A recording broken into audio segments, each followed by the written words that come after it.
अस्सलामुअलैकुम दोस्तों। तो पाकिस्तान और इंग्लैंड के दरमियान जारी पहले टेस्ट मैच का तीसरा रोज भी इख्तिताम पजीर हो चुका है और पाकिस्तान की इस टेस्ट में पोजीशन बद से बदतर होती हुई हमें नजर आ रही है।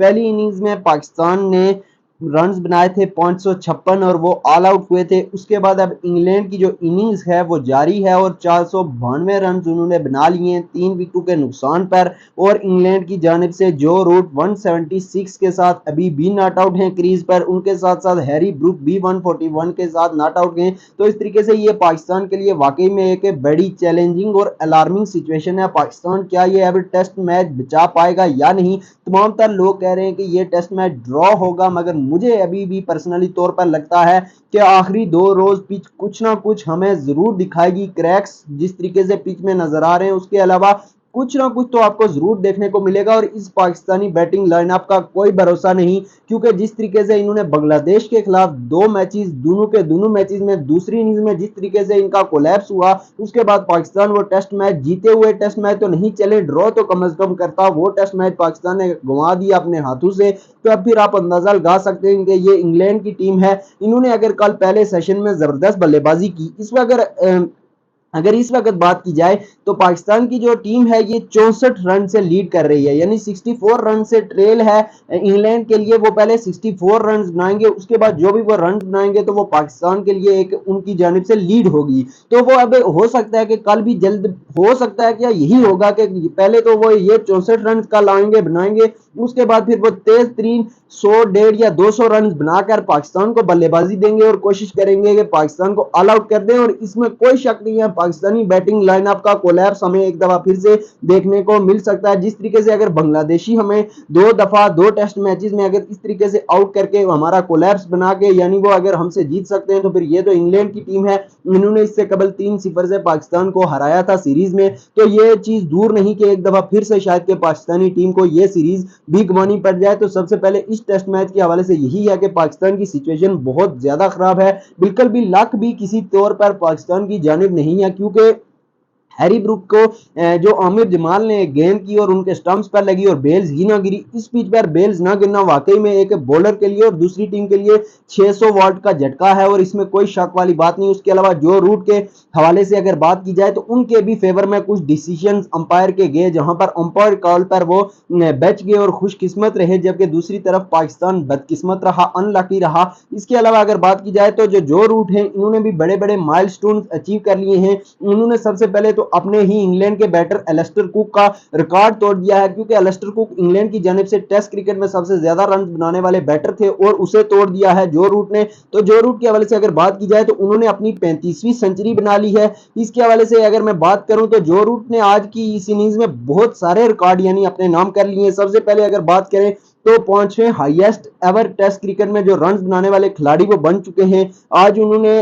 12,473 रन का एक माइलस्टोन अचीव किया। उसके बाद भी उनके रन उन्होंने बनाए हैं काफी सारे, यानी वो 15, 14, 12,000, 12,500 से ऊपर जा चुके हैं। मगर अगर मैं बात करूं एलिस्टर कुक की तो उन्होंने इंग्लैंड की जानिब से 12,472 रन बनाए हुए थे, तो उन्हें पीछे छोड़ दिया है एलिस्टर जो रूट ने। इसके अलावा अगर बात की जाए तो सचिन तेंदुलकर टेस्ट क्रिकेट में सबसे ज्यादा रन बनाने वाले बैटर हैं, जिन्होंने 15,921 रन बनाए हुए हैं। उसके बाद रिकी पॉन्टिंग, फिर जैक कैलिस, फिर राहुल द्रविड़ और 5वें नंबर पर अब जो रूट आ चुके हैं।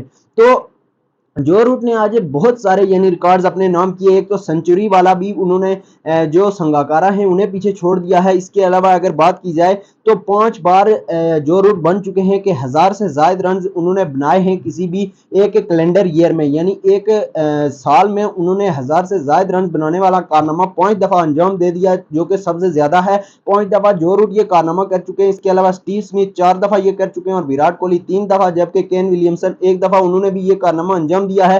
तो मुझे याद है कि जो 2022 में जब इंग्लैंड पाकिस्तान में आई थी तो तब मोहम्मद यूसुफ का जो सबसे ज्यादा रन बनाने वाला एक साल में रिकॉर्ड था, लगभग उन्होंने जो रूट ने तोड़ दिया था, मगर बच गए थे थोड़े से ही 10-12 रन से या 16 रन से, कुछ इस तरीके से मोहम्मद यूसुफ का वो रिकॉर्ड बच गया था। अलबत्ता यह है कि पाकिस्तान की सिचुएशन इस टेस्ट मैच में बहुत ही खराब है और अब लग यही रहा है कि पाकिस्तानी टीम को एक और होम डिफीट होने जा रही है। तो अब यहां पर सबसे बड़ा सवाल यह है कि पाकिस्तान हर कैसी पिचेस बनाए और वहां पर एक विनिंग फार्मूला क्या होगा। क्योंकि सबसे पहले अगर हम बात करें तो ऑस्ट्रेलिया वाली जो पिचेस थी वो भी फ्लैट थी। ऑस्ट्रेलिया वाले दौरे से लेकर शुरू करते हैं हम, तो ऑस्ट्रेलिया वाले दौरे पर जो 3 टेस्ट मैचेस थे वहां पर हमने फ्लैट पिचेस बनाई, 2 मैचेस हमने ड्रॉ किए, एक मैच ऑस्ट्रेलिया वाले लाहौर में जीत गए और उन्होंने 1-0 से वो सीरीज अपने नाम की। फिर उसके बाद अगर चले हम इंग्लैंड वाली सीरीज में, तो इंग्लैंड वालों ने 3-0 से हमें हराया। ठीक है, हम ये बात कह सकते हैं कि हमने काफी क्लोज मैचेस भी खेले।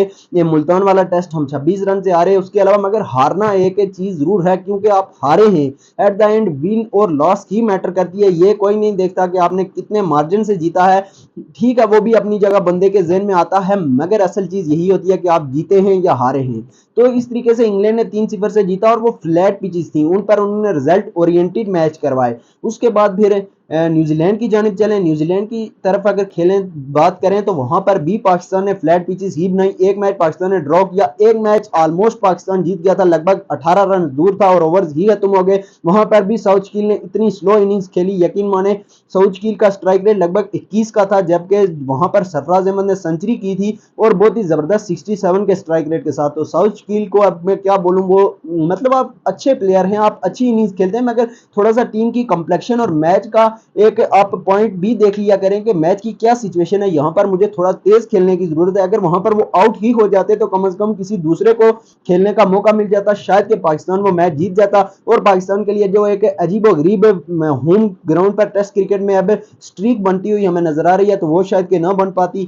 तो इस तरीके से ये कुछ मोमेंट्स ऐसे थे, तमाम तर जितने भी टेस्ट मैचेस पाकिस्तान ने होम पर खेले तो उनमें पाकिस्तान विक्ट्री हासिल कर सकता था, मगर पाकिस्तान नहीं कर पाया एट द एंड। और इसके अलावा अगर मजीद बात की जाए फिर उसके बाद अब इंग्लैंड वाली, इससे कबल जो असल सीरीज जो बांग्लादेश, इससे कबल कभी पाकिस्तान के खिलाफ टेस्ट मैच भी नहीं जीता था। उन्होंने ना सिर्फ टेस्ट मैच जीता बल्कि टेस्ट सीरीज भी 2-0 से जीती पाकिस्तान ने, यानी एक इजी से मैचेस उन्हें दे दिए आप कह सकते हैं। उसके अलावा अब इंग्लैंड वाली सीरीज में भी पहले टेस्ट मैच में शिकस्त के दहाने पर है पाकिस्तान में। ये आपको बता दूं कि तीसरे और चौथे रोज कुछ ना, तीसरे और नहीं, चौथे और पांचवें रोज कुछ ना कुछ इस पिच से आपको जरूर रिएक्शन बॉलर्स के लिए देखने को मिलेगा। तो मुझे लगता है कि इंग्लैंड ये ना हो कि एक दफा फिर से ये टेस्ट मैच भी जीत ले, पहले वो 200 रन बनाए और फिर पाकिस्तान को दें बल्लेबाजी और पाकिस्तान का हमें एक दफा फिर से कोलैप्स देखने को मिले। तो इसमें मुझे तो कोई हैरानगी नहीं होगी, क्योंकि पाकिस्तान ने जिस तरीके से बांग्लादेश के खिलाफ 2 मैचेस में दूसरी इनिंग्स में बल्लेबाजी की, तो फिर आप अंदाजा लगा सकते हैं। तो इसलिए पाकिस्तान के लिए सिचुएशन खराब है। जहां तक बात रही पिचेस की, तो पिचेस अगर पाकिस्तान देखें, आप खुद के ग्रीन टॉप्स उन्होंने बांग्लादेश के खिलाफ बनाई, तो वहां पर पाकिस्तानी बैटर्स का क्या हाल हुआ। उसके बाद आप देखें अगर स्पिन ट्रैक्स बनाते हैं तो पाकिस्तानी बैटर्स वहां पर भी फ्लॉप होते हैं। तो अब फिर क्या करे बंदा, मुझे यही समझ नहीं आ रही। यही तो रीजन है कि जिसकी वजह से हमारे बैटर्स फेल हो रहे हैं और इनकी वजह से फिर पिचेस बनाई जा रही हैं, यानी कि बिल्कुल फ्लैट, जिन पर बॉलर्स कोई आउट नहीं कर पा रहे। देखें बॉलर्स की जहां तक बात है, मैं देख रहा था सोशल मीडिया पर बहुत ज्यादा, स्पेशली अबरार अहमद को बहुत ज्यादा यानी तनकीद का निशाना बनाया जा रहा है, उनके साथ यानी मजाक किया जा रहा है यार कि इसने अपनी 150 कंप्लीट कर ली, इसने 170 कंप्लीट कर ली। भाई क्या करे वो इस पिच पर। ठीक है कि उसने भी थोड़ी कंसिस्टेंसी उस तरीके से नहीं दिखाई, मगर जहां पर अगर पिच पर कोई मदद है ही नहीं, बिल्कुल यानी रोड बना दी गई है, तो फिर उस पर वो क्या करे। अब कहां से वो विकेटें निकाले क्या। वो तो मैं अब देख लें खुद के, यानी आमिर जमाल ने पहला कैच अच्छा पकड़ा, दूसरा भी उन्होंने कुछ ग्रैब कर लिया वहां पर, वरना मुझे तो लगता है कहीं पे इनकी विकेटें ही ना गिरती, इंग्लैंड वालों की जो 3 गिरी है शायद कि ये भी ना गिरती। इसलिए आप खुद अंदाजा लगा सकते हैं, गेंदबाजों को आप बिल्कुल भी कुछ नहीं कह सकते, क्योंकि जिस तरीके का पिच हमें नजर आ रहा है तो इस हवाले से फिर आप कुछ भी नहीं कह सकते। अब कल देखते हैं फिर क्या पाकिस्तान इन्हें ऑल आउट कर पाएगा या फिर ये रन बनाकर इनिंग्स डिक्लेयर करेंगे। मुझे तो लग रहा है कि 200-300 की लीड लेकर उसके बाद ही ये इनिंग्स डिक्लेयर करेंगे और पाकिस्तान को ऑल आउट भी करेंगे। तो पाकिस्तान बुरी सिचुएशन में फंस चुका है और मुझे लगता है कि पाकिस्तान को चाहिए कि ये फ्लैट ट्रैक्स को छोड़ दे, किसी तरीके से अगर फास्ट बॉलिंग पिचेस बनती हैं या स्पिन पिचेस बनती हैं, जो भी बनती है उन्हें बनाएं और इन बैटर्स को चांस दें। अगर ये फेल होते हैं तो इन्हें बाहर करें, जो डोमेस्टिक के परफॉर्मर्स हैं उन्हें लाएं, उन्हें चांस दें, मुख्तलिफ खिलाड़ियों को दें। ठीक है, ये बैटर्स फेल हो रहे हैं तो बाहर करें इन्हें, हमें नहीं चाहिए ये फ्लैट पिचेस। अगर इन पे पाकिस्तान हारता है तो हमें मतलब इतना दुख नहीं होगा जितना ये सारा दिन, यार क्या बोरिंग बंदा मैच देखे, टीवी के सामने बैठा हुआ, कोई इंटरेस्टिंग चीज इसमें है ही नहीं। सारा दिन बैटर्स बस खेल ही जा रहे हैं, खेल ही जा रहे हैं, उनको बॉलर्स को बिल्कुल कोई मदद है ही नहीं। अब क्या बंदा बोले। ठीक है, गेंदबाजों में पाकिस्तान और इंग्लैंड दोनों के ही उतनी ज़्यादा उन्होंने कंसिस्टेंसी नहीं दिखाई एक जगह पर, मगर पिच में कुछ मूवमेंट है ही ना, ना तो लेटरल मूवमेंट है, ना कोई साइड वाइज मूवमेंट है, कुछ है ही नहीं उसमें, बिल्कुल भी असिस्टेंस नहीं है गेंदबाजों के लिए और अजीबोगरीब पिचेस बना दी गई हैं। उसकी रीज़न यही है कि ज़ाहिर है बांग्लादेश के खिलाफ आप हार चुके हैं, उसकी वजह से जब पहले कुछ भी फिर भी पॉजिटिव नजर आ रहे थे लोग के ग्रीन पिचेस बनाई जा रही थी बांग्लादेश के खिलाफ, मगर जिस तरीके से पाकिस्तान हारा उसके बाद अब बिल्कुल वापस वही पुरानी फ्लैट पिचेस पर पाकिस्तान आ चुका है। तो ये मेथड हरगिज नहीं चलेगा, इससे अच्छा है कि आप हार ही जाएं, वो पिचेस बनाकर कम से कम कुछ तो इंटरेस्टिंग क्रिकेट हमें देखने को मिले, क्योंकि ठीक है फिर भी हम तनकीद करेंगे, मगर ये होगा कि फिर आपके खिलाड़ियों को परफॉर्म करना पड़ेगा एक यानी ऐसी कंडीशन में कि जो उनके लिए बिल्कुल उन्हें उनका तमाम तर पोटेंशियल चेक करेंगी, बिल्कुल आपके बैटर्स की पोटेंशियल चेक होगी कि किस लेवल के वो बैटर हैं, तमाम तर खिलाड़ियों को यानी परफॉर्म करना पड़ेगा एक मुश्किल सिचुएशन में, मुश्किल कंडीशन में। और टेस्ट क्रिकेट वैसे भी अल्टीमेट फॉर्मेट है, तो इसमें आपकी हर चीज का टेस्ट होता है, तो ये इसलिए पाकिस्तान को मेरे ख्याल में चाहिए कि या तो पेस बॉलिंग को फेवर करने वाली पिचेस बना दे या फिर स्पिनर्स को, मगर ये फ्लैट हरगिज ना बनाए खुदारा, ये फ्लैट पिचेस का जो रोना है इसे छोड़िए और इन्हें बंद कीजिए, और फ्लैट पिचेस के बजाय कोई जो भी बॉलर्स के लिए असिस्टेंस हो, कुछ दोनों के लिए बैटर बॉलर दोनों के लिए यानी मदद हो, मगर सिर्फ बैटर्स को यानी वो आकर सेंचुरियां बनाई जा रहे हैं। और जो इंग्लैंड के बैटर्स हैं मेरे ख्याल में पाकिस्तान में बहुत ज्यादा खुशी के साथ वो आ रहे हैं, उसकी रीजन यही है कि उनकी यहाँ पर वारे न्यारे हो रहे हैं, उनकी यानी एवरेजेस वो बेहतर कर रहे हैं। जैक क्रोली की मैं जहां तक बात करूं तो पाकिस्तान के खिलाफ लगभग उनकी 67 या 76 की कुछ इस तरीके से उनकी एवरेज है, जबकि दूसरी अगर टीमों के खिलाफ या ओवरऑल उनकी एवरेज देखें तो 32 की उनकी एवरेज है। तो आप खुद अंदाजा लगा लें फिर पाकिस्तान की उन्होंने किस तरीके से तुर्कस निकाली।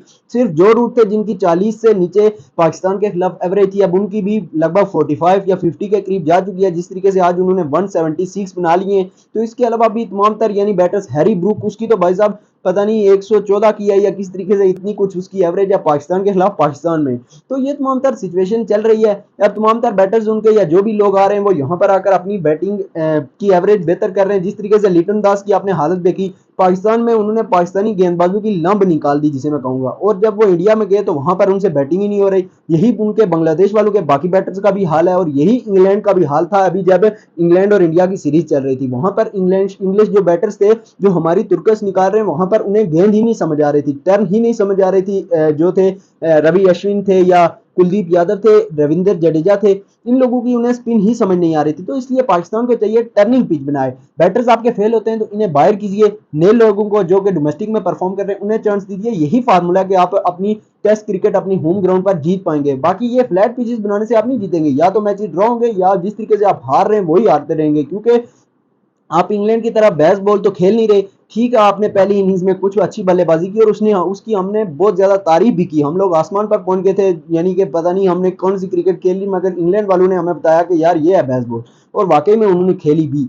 इंडिया ही यानी इन्हें कंट्रोल करता है, श्रीलंका भी कुछ अच्छी क्रिकेट खेल लेता है अपने होम ग्राउंड पर, मगर हमने तो अपनी होम क्रिकेट बिल्कुल ही तबाह करके रख दिया है। इसका सिर्फ और सिर्फ इस तमाम तर सिचुएशन से निकलने का यही हल है। एक दफा फिर से मैं कहूंगा कि अच्छी पिचेस बनाइए, या तो फास्ट बॉलर के लिए असिस्टेंस रखिए उसमें, या तो स्पिनर्स के लिए। ये फ्लैट पिचेस बनाने से कुछ नहीं होगा। इसी रोने धोने के साथ फिलहाल आज तक के लिए इतना ही, और मुझे दीजिए इजाजत। अल्लाह हाफिज।